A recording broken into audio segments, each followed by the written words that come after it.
Good morning! Iinom tayo ng fish oil. O, kita niyo naman yung hair ko.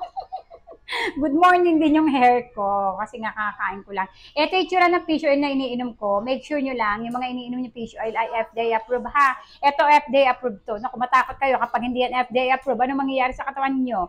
And ang fish oil pala, isa yan sa mga pinag-aralan matindi ng mga doktor kasama yung probiotics. Dalawa sila, Mima. Kaya tingnan nyo ako na yun din account.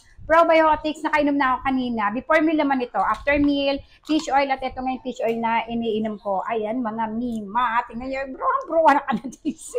Wait nga.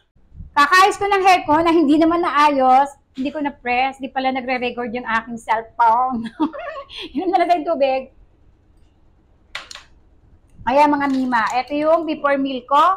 Yung probiotics. Napakaganda rin ito mga Mima para sa mga may pabalik-balik na UTI, pangangamoy at pangangati ng pek-pek, may mag-probiotics ka. Make sure nyo lang yung probiotics na inumin nyo ay mayroong coverage para sa lactobacillus, coverage para sa ating mga pek-pek. Ito yun, ito yung Eurobio, isa to sa mga probiotics na nakita ko, na nandito yung tatlong importanteng, ang tawag dito, lactobacillus. And then, after meal, take kayo ng fish oil. Mag-search kayo.